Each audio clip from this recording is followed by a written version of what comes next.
Hello, स्वागत है दोस्तों हमारे पार्ट 2 के अंदर। ब्रह्मचर्य ही जीवन है बुक रीडिंग के पार्ट 2 में आप सभी का स्वागत है। तो दोस्तों आज की इस वीडियो में हम अपने नेक्स्ट चैप्टर को देखने वाले हैं, जो कि है हस्त मैथुन और उसके दुष्परिणाम।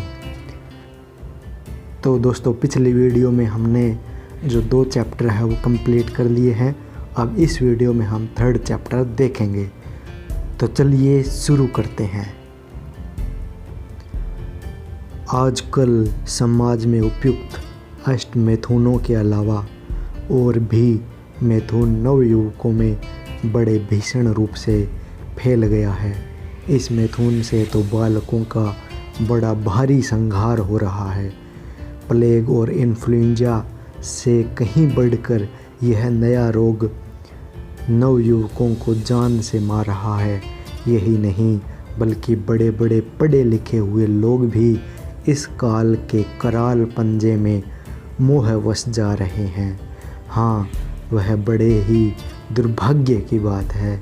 इस महारोग से पीछा छुड़ाना प्लेग इन्फ्लुएंजा से भी महान कठिन हो गया है।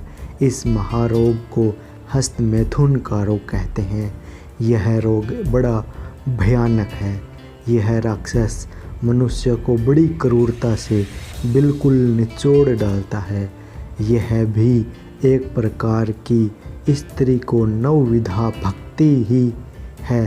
फ़र्क इतना है कि परमात्मा की नवविधा भक्ति से मनुष्य की मुक्ति होती है और यहाँ स्त्री की किंवा विषय की इस नवविधा भक्ति से मनुष्य को नरक की प्राप्ति होती है। हस्त मैथुन के कारण जितनी हानियाँ उठानी पड़ती है, यदि केवल उनके नाम ही लिए जाएं तो एक छोटी सी पुस्तिका तैयार हो सकती है। हम यहाँ पर इन अनिष्टकारी कुटेवों का संक्षेप में वर्णन करते हैं। किसी लकड़ी को घुन लगने से जैसे वह बिल्कुल खोखली पड़ जाती है, वैसे ही इस अधम कुटेव से मनुष्य की अवस्था जर्जरीभूत हो जाती है। हस्त मैथुन को अंग्रेजी में मास्टरबेशन कहते हैं। कोई मुष्ट मैथुन, हस्तक्रिया अथवा आत्म मैथुन भी कहते हैं। हस्त मैथुन से इंद्री की सब नसें ढीली पड़ जाती है। फल यह होता है कि स्नायु यानी ब्रेन सेल्स के दुर्बल होने से जनेंद्रियाँ टेढ़ा, लघु, पीला पड़ जाता है। मुख की ओर मोटा और जड़ की ओर पतला पड़ जाता है। यहीं पर एक नस होती है, वह उभर आती है और मुंह के पास बाईं ओर कटई की तरह टेढ़ी बन जाती है। यह नितांत नपुंसकता का चिन्ह है। ऐसे एक बालक को मैंने स्वयं देखा है। नस दौर्बल्य से बार बार सोपन दोष होने लगता है। सामान्य काम संकल्प से अथवा श्रृंगारिक वर्णन गायन के दृश्य मात्र से ही ऐसे पतित पुरुष का वीर्य नष्ट होने लगता है। उसका वीर्य पानी की तरह इतना पतला पड़ जाता है कि सोपन दोष के बाद वस्त्र पर उसका चिन्ह तक दिखाई नहीं देता। इंद्री में वीर्य धारण करने की शक्ति नहीं रह जाती है। ऐसा पुरुष स्त्री समागम के सर्वथा अयोग्य बन जाता है। शरीर के भीतर मनोवहा नामक एक नाड़ी है। इस नाड़ी के साथ शरीर की संपूर्ण नाड़ियों का संबंध है। काम भाव जागृत होते ही ये सब नाड़ियाँ कांप उठती है और शरीर के पैर से लेकर सिर तक के सब यंत्र हिल जाते हैं। फिर रक्त का तथा संपूर्ण शरीर का मंथन होकर वीर्य उनसे भिन्न होकर नष्ट होने लगता है, जिससे धातु, दौर्बल्य, प्रमेह, स्वामेह, मधुमेह आदि कठिन रोग शरीर में घर कर लेते हैं। शरीर के खून में एक सफ़ेद और एक लाल कीट होते हैं। सफ़ेद कीटों में रोगों के कीटों से लड़ने की शक्ति होती है। वीर्य जितना ही पुष्ट व अधिक होता है, उतने ही ये शुभ्र कीट बलवान होते हैं, विष को पचा डालने की शक्ति रखते हैं, परंतु ज्यों ही वीर्य क्षीण होता है त्यों ही ये कीट भी दुर्बल बनकर हैजा, प्लेग, मलेरिया के कीटाणुओं से दब जाते हैं और फिर मनुष्य भी काल के गाल में चले जाते हैं। ये वीर्य नाश के ही दारुण फल है। हस्तमैथुन से जो वीर्य नाश किया जाता है उससे शरीर और दिमाग के समस्त स्नायु यानी ब्रेन सेल पर भारी धक्का पहुंचता है, जिससे पक्षाघात, ग्रंथिवात, संधिवात, अपस्मार, मृगी और पागलपन आदि भीषण रोगों की उत्पत्ति होती है। व्यभिचार तो सर्वथा निंद है, परंतु उससे भी महानिंदित यह हस्तमैथुन का कार्य है। हस्तमैथुन द्वारा वीर्य से निकलने से कलेजे पर हस्तमैथुन द्वारा वीर्य से निकलने से कलेजे पर विशेष धक्का लगता है, जिससे क्षय, खांसी, श्वास, यक्ष्मा और हार्ट डिजीज नामक भयानक हृदय रोग हो जाते हैं। हृदय रोग से ऐसे अभागे मनुष्य की कौन से समय में मृत्यु होगी इसका कुछ भी निश्चय नहीं होता। अकाल ही में वह मृत्यु को प्राप्त हो जाता है। मस्तिष्क पर तो बिजली का धक्का लगता है। हस्तमैथुन से सिर फौरन हल्का और खाली पड़ जाता है। स्मृति, याददाश्त, सुबुद्ध, प्रतिभा सभी चौपट हो जाते हैं और अंत में ऐसा नष्ट वीर्य पुरुष पागल सा बन जाता है। पागल खानों में 100 में 95 आदमी व्यभिचारी और हस्तमैथुन के कारण पागल बने होते हैं। यही हालत अपनी स्त्री से अति रति करने वालों की भी हुआ करती है। टोरंटो के डॉक्टर वर्कमान कहते हैं, सैकड़ों पागलखानों की जांच करने पर हमें यही ज्ञात हुआ कि जिनको हम आप नीति भ्रष्ट, अशिक्षित व मूर्ख समझते हैं उनमें नहीं, किंतु धर्म से, स्वच्छता से रहने वाले शिक्षित लोगों में ही यह हस्तमैथुन का रोग विशेष रूप से फैला हुआ है। खेतों में शारीरिक परिश्रम करने वाले मूर्खों में नहीं, किंतु शहरों के पुस्तक कीट बने हुए नवयुवकों और आदमियों में ही यह घृणित रोग विशेष फैला हुआ है। माता पिता इस भीतरी कारण को नहीं जानते। वे समझते हैं कि परिश्रम की अधिकता से ही बालकों की ऐसी दुर्दशा हुई है। मस्तिष्क कमज़ोर हो जाती है, बाल झड़ने व पकने लगते हैं।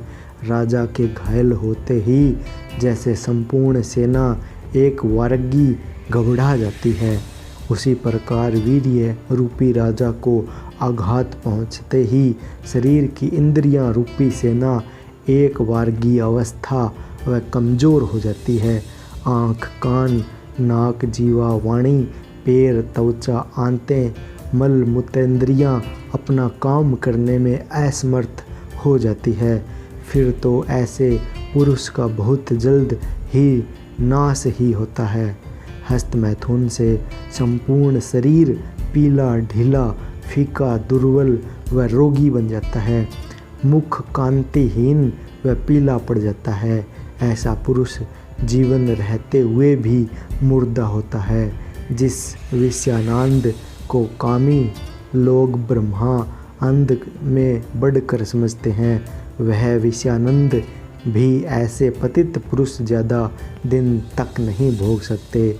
इंद्रियां दुर्बलता के और अन्याय रोगों के कारण वे गृहस्थ सुख भी नहीं भोग सकते। उनकी संतानोत्पादन शक्ति नष्ट हो जाती है, जिससे उनकी स्त्रियां बंध्या बनी रहती है, अथवा संतान हुई तो कन्या ही कन्या होती है। ऐसे लोग काम के बारे में बेकाम बन जाते हैं। स्तंती सुख से वे हाथ धो बैठते हैं। उनकी स्त्रियों को भी संतोष नहीं होता, फिर वे व्यभिचार करने लगती है। स्त्रियों के बिगड़ने से संतान भी दुसाध्य होती है। व अधर्म की वृद्धि होती है। अधर्म के फैलते ही घर व देश में दरिद्रता, अकाल व अशांति आदि फैलते हैं। फिर सुख की आशा कहाँ, अंत में सब कुल नरकगामी होता है। इस महापाप के मूल कारण व भागी दुराचारी पुरुष ही होते हैं। हाय, यह बड़ा ही अधर्म और दुष्ट कर्म है। जिस अभागे को इसके करने का एक बार भी दुर्भाग्य प्राप्त होता है, वो धीरे धीरे यह शैतान हाथ धोकर उसके पीछे पड़ जाता है। यहाँ तक कि प्राण बचाना भी मुश्किल हो जाता है। ऐसे पुरुष इस महानिंद कुटेव के पूर्ण गुलाम बन जाते हैं। दुर्बल चित्त के कारण इच्छा करने पर भी वे संयम नहीं कर सकते। हजारों प्रतिज्ञाएं करने पर भी एक ही प्रतिज्ञा पूरी नहीं होने पाती। विषयों के सामने आते ही सभी प्रतिज्ञाएं ताक पर धरी रह जाती है। इस प्रकार वीर्य को नष्ट करने में मनुष्य का मनुष्यत्व लोप हो जाता है। उसका जीवन उसी को भार स्वरूप मालूम होने लगता है। आओ हवा का परिवर्तन थोड़ा भी सहन नहीं होता। हर समय सर्दी गर्मी मालूम होने लगती है। जुकाम, सिर दर्द, छाती में पीड़ा होने लगती है। ऋतुओं के बदलते ही उसके स्वास्थ्य में भी फर्क होता है और अन्याय रोग उत्पन्न हो जाते हैं। देश में जब कभी कोई बीमारी फैलती है तो सबसे पहले ऐसा ही पुरुष बीमार पड़ता है और अक्सर वही काल का शिकार बनता है। हाय, ऋषि सनातनों के दिव्य नेत्र व ज्ञान नेत्र सब नष्ट हो गए हैं और उनको अब उपनेत्र के बिना देखना भी मुश्किल हो गया है। अज्ञान की घनघोर घटा भारत आकाश को चारों ओर से आच्छादन कर रही है। आर्य संतान आज पूर्णतया तेजहीन व गुलाम बनकर भारत माता का मुख कलंकित कर रहा है। हाँ, शोक है, शोक है, शोक। अब हम इससे अधिक वर्णन करना नहीं चाहते।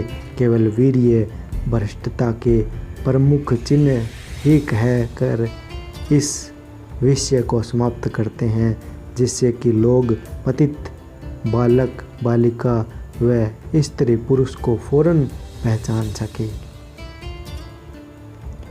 चैप्टर 4 वीर्य नाश के मुख्य लक्षण क्या होते हैं, ये हम अगले पार्ट में करेंगे। तो दोस्तों, आज की वीडियो हम यहीं तक रखते हैं। जो नेक्स्ट पार्ट रहेगा, पार्ट नंबर 3, उसमें हम चैप्टर 4 देखेंगे, वीर्य नाश के मुख्य लक्षण। तब तक के लिए धन्यवाद, thank you, goodbye and have a nice day.